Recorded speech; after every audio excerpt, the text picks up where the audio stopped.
Deck the halls in blue. It's the big day for the Conservatives, the manifesto launch. But where is the PM? Silverstone, a Grand Prix racetrack 70 miles north of London, and we're there as well. Camilla Tominey, you're not with me here in the studio. I'm very sad and lonely. You're actually at the racetrack. Have you got your leathers on? Sadly not, Kamal. I haven't got my leathers on. I'm wondering, and I have been wondering all morning, whether Silverstone is the right metaphor for this Conservative Party. I'm imagining that some headlines might be talking about the wheels coming off, hitting the skids, seeing the checkered flag. But we live in hope, Kamal. And we're going to be joined by Ben Riley-Smith. He's in a huddle at the moment with the Prime Minister's team about the manifesto. Welcome to the Daily Tea with me, Kamal Ahmed in London. And me, Camilla Tominey at Silverstone Racetrack. And after the Tory megafest, we'll be talking about Labour and interventions in health. Has the nanny state gone mad? And husbands and wives on the political campaign trail.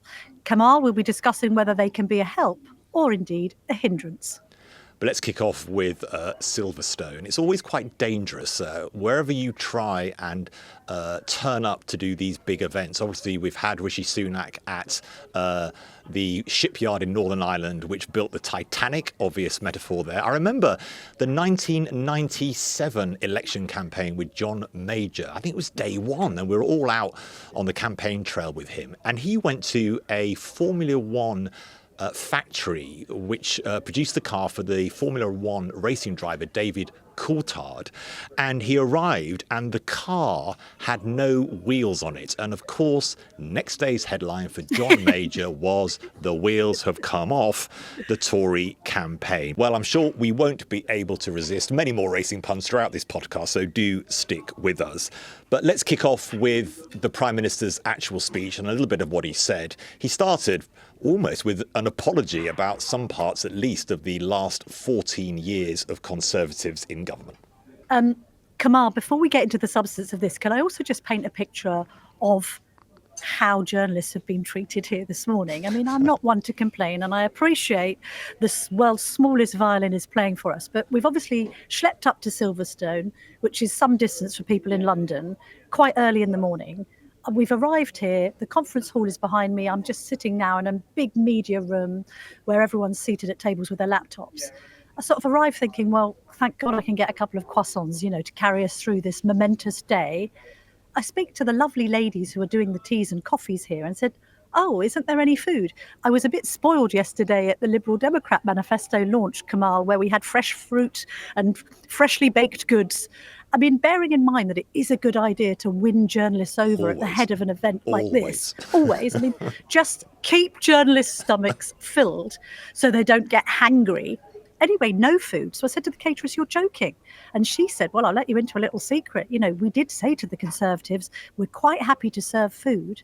And the Conservatives said, no, there's no need for it. There's no money left, Camilla. There's no even for that. There's no money left.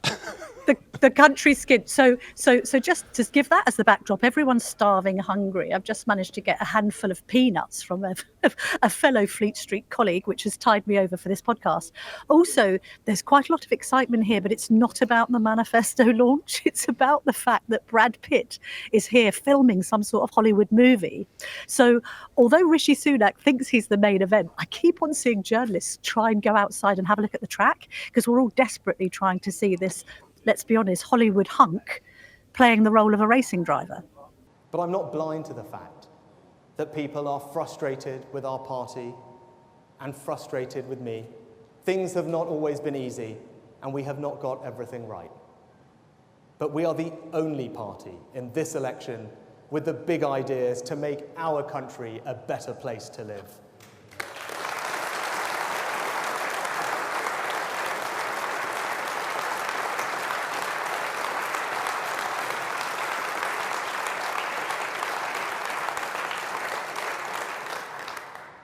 Labour offer no solutions to our problems. They would only make them worse.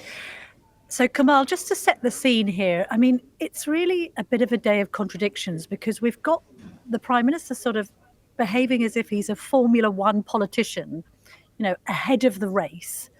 And he's come onto the stage here and he's been given a rapturous applause and all the rest of it. But I think everybody here has this sense to which the Tory party is at the end of the track, and therefore it's quite hard to reconcile our very sort of slick surroundings with what we've witnessed over the past few days. Because let's be honest, with the D-Day debacle and everything else, it hasn't been a brilliant week for the Conservatives.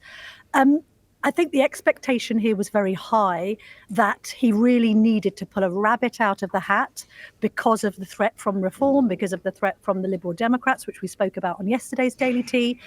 I mean, this is a PM in the pit lane, right? He needs to have the wheels, which seem to have come off, put back on, and he needs to race past Keir Starmer to have any hope of electoral success. And what we've got is, I mean, a collection of promises that we've seen before, actually. This is the problem here. We've sort of already seen this race be played out because he's pitch-rolled everything that's been announced. So if we look at the kind of main three offerings in this abolishing of national insurance payments for almost all self-employed people, well, they sort of hinted at that in the budget. We've then got another further 2p cut to national insurance. That brings it down to 6%. Again, good, but it isn't an income tax cut. We've got this offer of scrapping stamp duty for new buyers of homes worth 425 grand or less. Obviously, that's promising. And equally, we have got the cap on legal migration, which is something people have been agitating for. But there's this constant sense, Kamal, even when you talk about the cap on migration, it's undoing their bad work.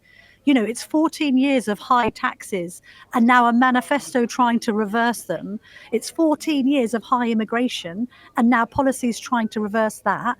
And it's 14 years of us not having built enough houses and not put enough people, particularly young people, on the housing ladder and trying to reverse that. So is it enough, Kamal? What do you think? It's almost like the Conservatives are sort of fighting themselves. It always is a problem for a government that's been in power for a lot of years. Gordon Brown really struggled with this when he eventually lost the 2010 election. Did he sort of stand on the new Labour ticket, which he wasn't that comfortable with, or does he move on? Ed Miliband had the same problem in 2015. And I think you get it in the sense that I think Rishi Sunak is wondering whether anyone is listening to the Conservatives anymore. Such was the competency shock of Liz Truss, of Partygate, Boris Johnson, that the public, a lot of the voters, made a decision a long time ago. And we haven't, Camilla, have we seen any poll movement in his favour? And of course, the launch of the Reform UK campaign and Nigel Farage is making the noise in this campaign. And listening to that bit of the speech from Rishi Sunak, sounding almost apologetic, and lots of people we've been speaking to, and we were messaging, weren't we, Camilla, through the speech, and you were saying it all feels a bit flat. I remember being, I think it was the Blackpool conference, when Ian Duncan Smith, the former Conservative leader who we had on our podcast, talked about he was going to turn up the volume. The place felt desultory, the conference centre. And my slight sense from you, Camilla, is it sort of feels the same at Silverstone.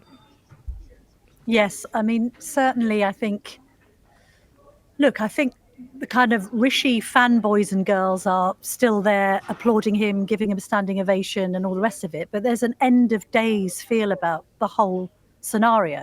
Anyway, look, after the speech, I spoke to Michael Gove, who, as you know, Kamal, is not bad at spinning. And I put it to him that the manifesto wasn't brave and bold enough, and that equally, I questioned whether Rishi Sunak is really this Formula One PM. And this is what he said. Yes, it's a clear tax-cutting manifesto. So by reducing national insurance, we're reducing tax on hard-working people. By abolishing national insurance for the self-employed, we're firing up the entrepreneurial engines of our economy. By reducing tax for people who are first-time buyers, we go back to being a property-owning democracy. By getting rid of legacy EU rules, we will build more homes than Labour would be capable of building. And at the same time, we also guarantee border security with the Rwanda flights, the effective deterrent that Labour simply would not deploy. Is Silverstone the right metaphor, though? Isn't this a party at the end of the road? No, I think this is a party that is firing up and ready to go. Brad Pitt, Rishi Sunak, two great talents, here converged in Silverstone, and we're the party that is accelerating ahead now. Who do you think votes? Michael Gove there, the Levelling Up Secretary, is obviously quitting his seat in a few weeks, so he's not there for the journey. As you say, Camilla, feels a bit lacklustre, but manifestos do mean something. If there was to be this amazing turnaround, which I don't think, Camilla, either you or I think there will be, but if there was to be an amazing turnaround in the polls, it actually is a document that means that a government can be held to account. Who remembers Boris Johnson's promise to build 300,000 homes a year in 2019, a promise that hasn't been fulfilled, neither has the 40 hospitals. And also there's a convention, and we'll get to this probably more seriously for the Labour launch of their manifesto a bit later in this week, that if you put it in your manifesto, there is a convention in Parliament that the Lords won't block a policy that's in a manifesto. So there is a reason to go through, probably more significantly for Sir Keir Starmer than for the Conservatives, given where the polls are sitting at the moment. It does give you this mandate. Sir Keir Starmer, I mean, this is a degree of chutzpah that I think comes from the fact that Labour are over 20% in the polls. He was out this morning saying that the Conservatives' sort of washing list of pledges on expenditure and things they were going to do around tax cuts and better public services was very similar to a previous leader, not of the Conservative Party, but of Labour, and not just any Labour leader, but Jeremy Corbyn, the person that the Conservatives have been trying to criticise Keir Starmer for being too close to. So Starmer is revealing, I think, huge confidence with this interview earlier today. We have been absolutely clear that all our plans are fully costed, fully funded. We will not be increasing income tax, national insurance or VAT, so no tax increases for working people. None of our plans require tax rises. But this is coming from the party that's put tax to the highest level since, for 70 years. And they're building this sort of Jeremy Corbyn style manifesto where anything you want can go in it. None of it is costed. It's a recipe for more of the same, and that's why this choice of turn our back on this, turn the page and rebuild with Labour is so important. Got 6 first steps, we're ready to go on July the 5th. So just doing a bit of the maths around what the Conservatives have announced today. £17 billion, as you say, Camilla. We've had actually a lot of this already, but this is all in one document at least. So let's just go through some of these numbers. £17 billion worth of tax cuts, £6 billion more for defence. That pledge to increase the amount of GDP spent on defence to 2.5%. I think the point here, Camilla, is that those costs are definite. These are things that they have said will definitely happen. But the savings they put out to say they're going to control welfare spending, they're going to reduce tax avoidance and evasion, that hoary old chestnut that politicians often roll out, they're going to cut the civil service, they are uncertain. So you've got certain tax cuts and some giveaways. You've got uncertain savings. And they've also said they want to cut £12 billion from the disability benefit bill. And a new one on me, £1 billion saved from Quango efficiencies. Quangos are these arm's-length government organisations that run a huge amount of government services across the country. Obviously, Kamal, every manifesto comes with a costings document, so I have that in my hands now. It's very beautiful. Unfortunately, it's lots of numbers and I needed you to interpret it, but I won't go into the detail of that. But what I will go into the detail of is the sort of more macro picture, because there are a number of questions of the Prime Minister basically making this point that I know you've made on the Daily Tea in the past, which is that overall, it doesn't really matter what either side say about tax if the burden continues to go up because the tax thresholds continue to be frozen. Now, Rishi Sunak came back at that criticism by saying that the tax burden would be 1% lower every year of a next Tory government, which I suppose is a degree of progress. But equally, when it comes to the public sort of understanding this stuff, I don't think really that they see this nuance between income tax and national insurance. Everything's been loaded into a discount in national insurance, Kamal, whereas I think it's easier for the public to understand income tax. And not least, it's easier for the public to understand that reform offer from yesterday about lifting people out of tax up to £20,000 of earnings. That's quite straightforward. The other thing is, there's like this document, I can say it's like lots of itty-bitty things but nothing really stands out. That was why it was suggested in the week that the boldest thing to have done would have been to scrap inheritance tax. And there's nothing like that in here. So what we have is a comprehensive document, sort of, is it a little bit, if I may say, fiddling while Rome burns? I appreciate that your argument will be that they don't need to reform because they've got to produce something moderate and sensible. And indeed, by the way, Rishi Sunak hasn't shied away from that Labour will tax you £2,000 more. He doubled down on that twice in his speech. He's not moving away from that £2,094 figure, by the way. The Conservatives clearly need what Tony Blair once famously described as headline-grabbing initiatives. And they have been trying to put out this big sort of list of new policies that they hope will at least engage the public in the campaign. But as you say, nothing that's moved the dial, and certainly nothing that has moved the polls. I think on tax, very, very quickly, people become confused, understandably, between national insurance, income tax, the overall tax burden versus their own individual experience. The Conservatives have now got this new line, which is, if you're an average earner in the United Kingdom and you compare the amount of tax you're paying on your income with the historic average, it has not been lower for the individual since 1975.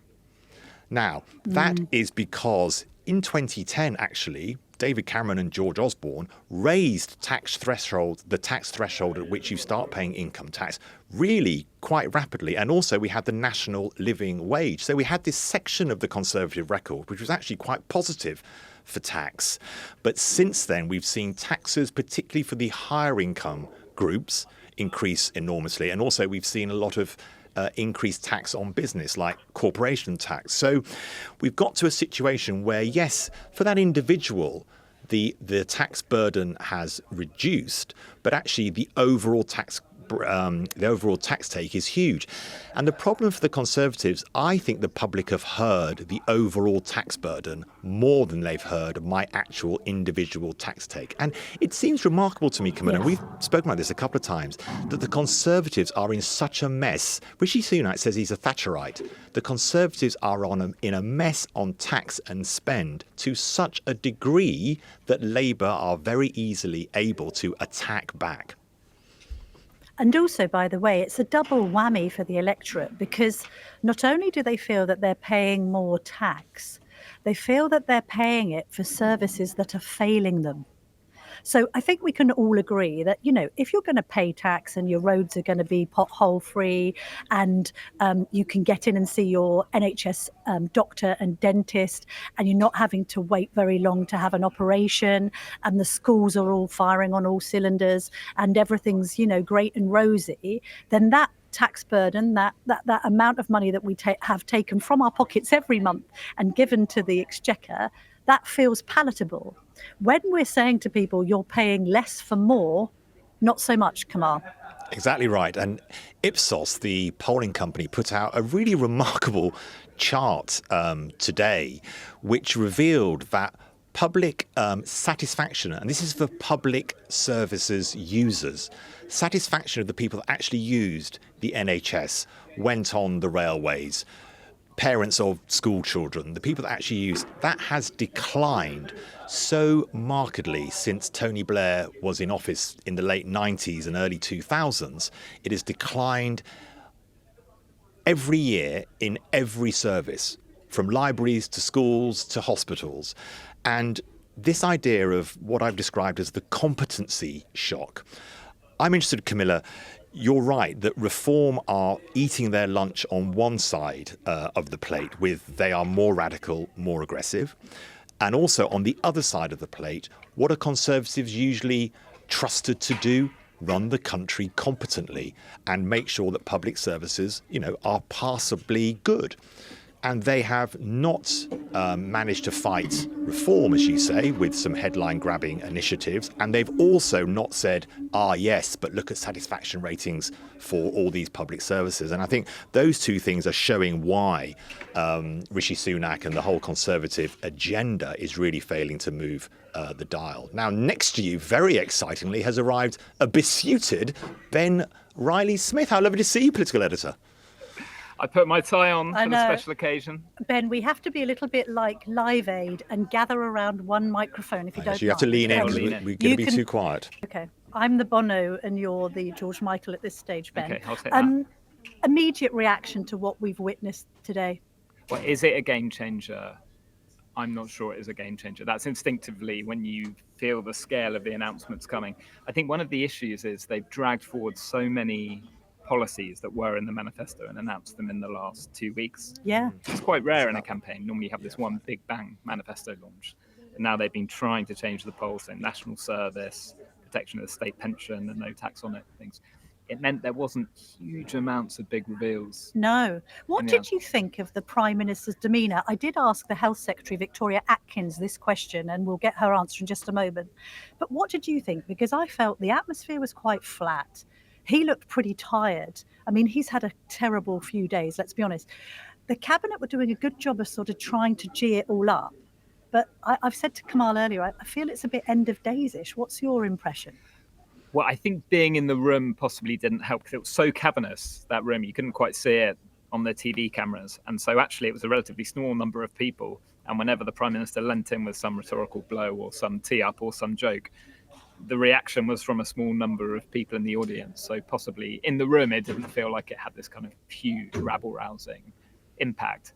I mean, he is trying to put on a brave face. Clearly, it's not been a great couple of days after D-Day, and fundamentally, the polls have not changed. They haven't changed for weeks, despite everything they're trying. Less than 4 weeks to go now. So I did feel he was trying to project some energy. I thought that line was really zooming in on the choice and saying, if you think you don't know enough about the Labour policies, do not vote for them. If you think you don't know enough about where Keir Starmer stands, don't vote for him. Yes. You are handing them a blank check. I thought he did that quite successfully. He was more animated, as ever is the case, Kamal, in the Q&A than he was in the speech. I quite liked it as well when he said, Keir Starmer, all he says is, smash the gangs, we'll smash the gangs, What are you going to do about it? You haven't got any policies. You look at Labour, it's just a blank page. But that came a bit late in the day. Should we just have a listen to what Victoria Atkins said when I said, well, look, as Health Secretary, is the Prime Minister okay? Do you think he's all right? This is what she said. Look, perhaps we were in a different room. I thought there was an enormous buzz around this, actually. And I think as people really start to read through the detail of this, you'll see just how exciting a plan this is for our country's future. I mean, he was firing on all cylinders, even with the tricky questions put forward by some of your colleagues. He has a clear plan for our future. It's an exciting plan, actually. And as I say, when you look at the plans, for example, for tax cuts at every stage of our life, that is something that is fundamentally conservative and only Rishi Sunak and a Conservative government can deliver. Okay, thank you very much. I know you have to go. That was Victoria Atkins. Ben, tell us about the sense you get from the huddle. The huddle is this, obviously, after the speeches and the public bits, journalists often then get briefed on some of the big themes that the government or the opposition party wants to get across. Tell us a bit about the huddle and what you heard from there, if you're not breaking any confidences. No, happy to talk about it. There are about 20, 30 of us with the head of Conservative press and the two policy people who led on the manifesto. And it gives journalists a chance away from the cameras to sit down and say, OK, this line in the manifesto, where exactly is that saving come from and how many people are affected by it? And that wording's a little unclear. Can you explain what's going on there? So it's a chance for us to drill down into some of the details. It's very beneficial for journalists. I'm not sure wild amounts came out of this huddle about what was in there. But one thing that has become apparent is that big eye-catching announcement that national insurance for self-employed people is going. Well, actually, it's only the main rate. So if you are self-employed and earning above 50k, actually, you are going to continue to pay some national insurance. So it's not quite as eye-catching as it appears. That could be seen as some red meat maybe for those voters who are shifting over towards Reform UK. I mean, Nigel Farage made a lot about the plumbers and the white van drivers of the country not trusting the Conservatives anymore. I assume that could be seen as that. Are you getting any more sense, Ben, around how the Conservatives are trying to protect their flank against Reform UK? Well, I think the truth is a lot of the decisions you have to make are strategic, and it's too late to change them. So they've decided not to try to bring reform characters into the camp and make deals and make them their own MPs. They've decided not to try and go back out and publicly attack and criticise reform positions. They're stuck in this middle ground of kind of appealing to reform voters with reform-like policies, if you like. And you saw that in this manifesto on the European Convention of Human Rights. Ultimately, the Prime Minister didn't do what Reform is proposing, which is to leave that convention entirely. Didn't do what a lot of his own MPs on the Tory right want him to do. So you're caught in this middle ground. And fundamentally, his main attack is just to continue to say, if you vote for Nigel Farage, you will get Labour, because it's only me or Keir Starmer who can be Prime Minister. Although clearly, Ben, that threat doesn't seem to be working on 2019 Tory voters. I've got some of our own internal sort of polling here, because as we've featured before on the podcast, we ask a panel of our own readers what they think about all sorts of things. And obviously, we're doing a lot of election polling with them. So the results are quite staggering, really. Of those who plan to vote Conservative, these are people who voted Conservative in 2019. Now, 38% of those 1,500 readers are saying they're still going to vote Tory, and that's a fall of 40 percentage points since the election, the last election. So that's staggering. But get this, chaps, 31% of them now plan to vote Reform, and that's 11 percentage points up on last week's survey. So Farage has put 11% on his own vote with Conservative readers, which I think is stunning. However, there's still a bit of ambivalence about the Reform UK leader. So Rishi Sunak is viewed as more trustworthy than Nigel Farage, 38%, but they believe that Nigel Farage has got the ability to connect with voters better than Sunak. So 77% think he can connect better, and 66% consider him a strong leader. Those are figures that are going to worry all of the Conservative bods that I can still see around this press room. And it's proof, and that chimes with other opinion polls, that the Farage bounce is real. Across the polls, you have seen this increase in Reform vote share since Nigel Farage returned as leader and said he was going to run as an MP, and a slight decrease in the Conservative vote share. Possibly that has been one of the most significant moments of this campaign so far. We await the Reform manifesto launch, Ben. I think it's on Monday. On Monday, yes. And Labour are coming with their own manifesto on Thursday, Kamal, which you're going to be at. So we shall reverse our roles for Thursday's podcast, and I'll be in the studio and you'll be wherever Keir Starmer is. Well, thank you so much, Ben, for joining us from Silverstone. They're literally dismantling the Conservative branding behind you, which I'm sure is going to be another metaphor for the somewhat slightly rickety way that the Conservative campaign is doing. After this very short break, let's look at the nanny state and is Wes Streeting right? Do we need more interventions to help us all be healthier and to protect the health budget? Welcome back. In just a moment, we're going to be discussing whether it's good to have a husband or wife on the campaign trail. Are wives and husbands good for politics? But first of all, let's discuss, Kamal, how interventionist Labour are going to be. I know we've heard some nanny state policies from the Tories over the years, sugar taxes, pasty taxes and all the rest of it. But Wes Streeting, the person who's likely, let's be honest, to be the next health secretary on July the 5th, has announced that Labour will restrict selling drinks containing more than 150 milligrams of caffeine per litre to the under 16s. Kamal, I'm sure you don't drink these drinks, but you'll be familiar with them, won't you, Certainly in will. the supermarkets? Massive cans of Monster and other frankly, the kind of drinks that strike the fear of God into a parent like me, not least when I think of my 13-year-old son drinking them, God forbid. But as well as that, we've also heard from Streeting that Labour will introduce 100,000 urgent dental appointments for children in a bid to clear the backlogs.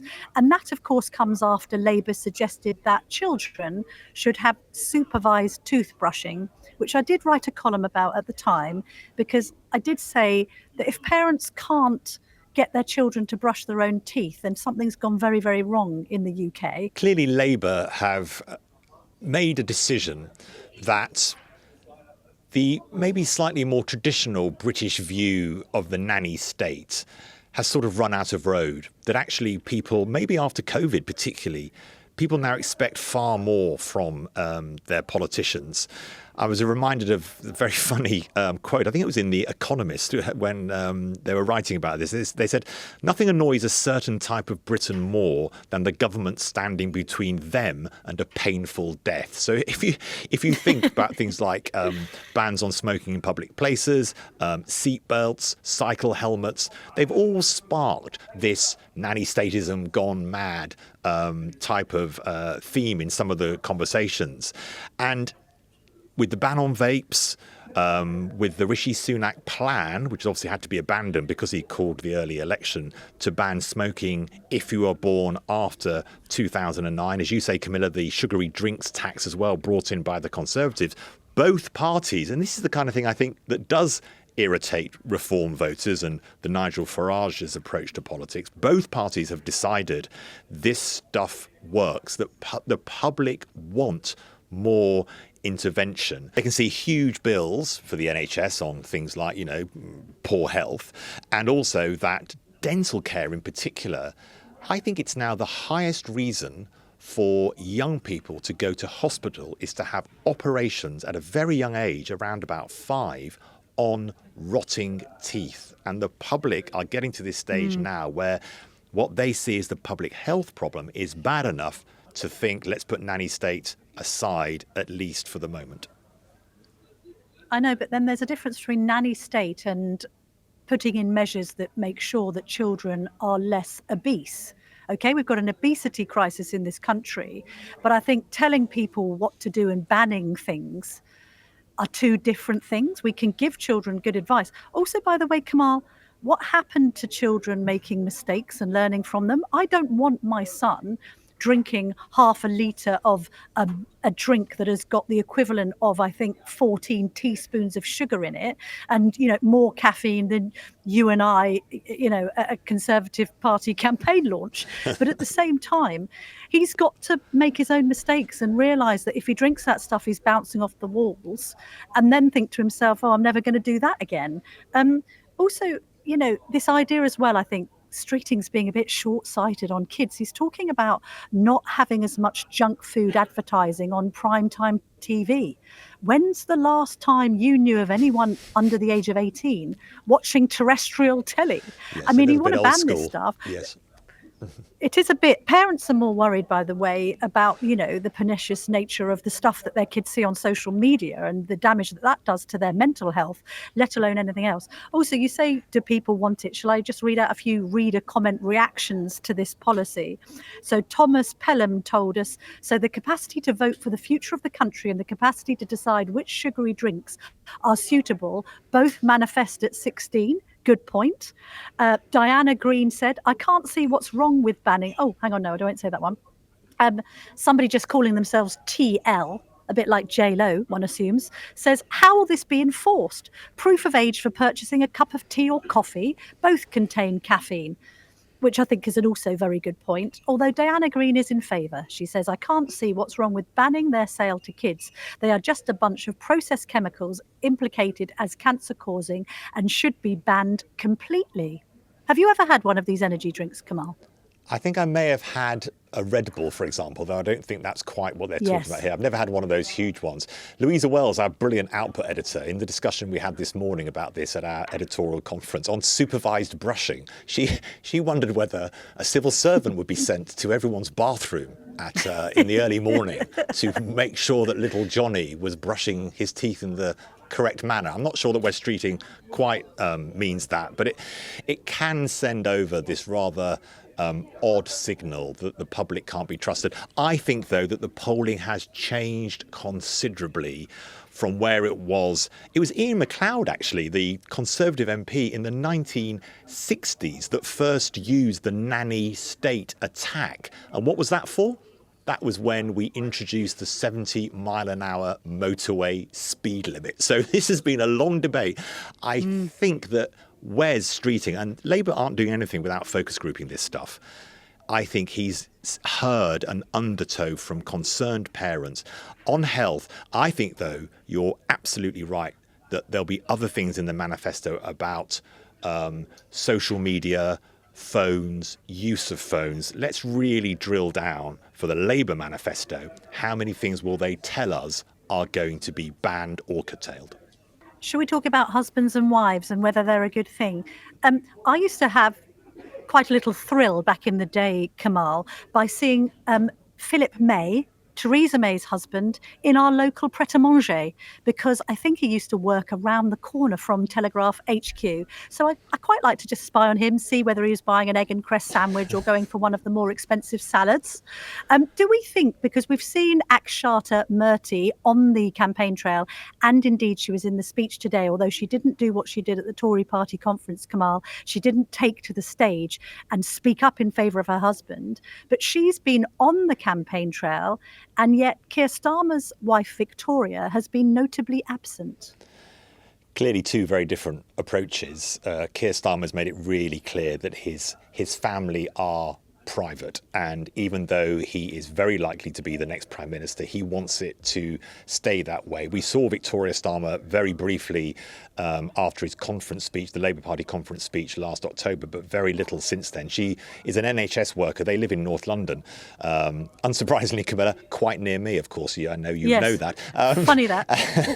Akshata Murty, she's been on a bit of a journey, hasn't she? I think she was resplendent in a yellow dress today. I think I saw some of the pictures where she has been on the campaign trail. She's been slowly building her profile slightly because, of course, there was the controversy about her. She had non-dom status. That meant that tax on her foreign earnings wasn't taxed here in the UK, so it'd be differently taxed from some of her business interests in India. She got rid of that, and since then she slowly crept, I would say, 30% into a more public role. She has charity events at Number 10 relatively regularly, particularly around young, disadvantaged children. It is always interesting, this role of the spouse. I mean, you go back, of course, to Dennis Thatcher, famously supportive of his wife, Margaret Thatcher. Cherie Blair really struggled. The issue for Cherie Blair, I think there was pretty grotesque sexism around the way Cherie Blair was treated by the media.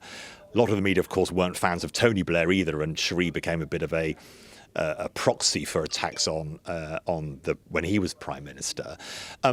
The thing about Cherie Blair, which is different, I think, from Keir Starmer's wife, which is why he can more legitimately keep her in a much more private space, is that Cherie Blair did actually stand for Parliament, actually the same year that Tony Blair stood. I think she stood in, is it North Thanet, I think, or something, maybe against Roger Gale. That was in 1983, same year that Tony Blair actually won his seat in Sedgefield. So the spouse, if you think of Philip May, if you think of Dennis Thatcher, I remember being on the campaign trail, 2015 it was, with Nick Clegg, when everyone thought that Nick Clegg was going to be, again, the next Deputy Prime Minister. The Tories were going to be in another coalition government.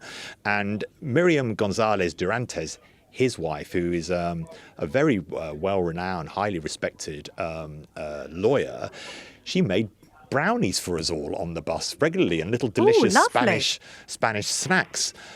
So sometimes they can be of great advantage, because the point that you've regularly made, and we've regularly made on the podcast, is that what is often lacking for public engagement is that notion of humanity.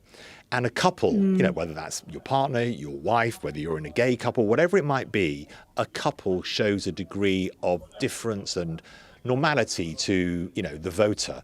And if there's nobody there, and given that Keir Starmer has got this general issue of warmth, his decision to keep his family private, which of course is absolutely to be supported, it is his decision, he knows he's probably getting a slightly more negative hit on the idea that he's just the kind of guy that you could imagine going for a pint with.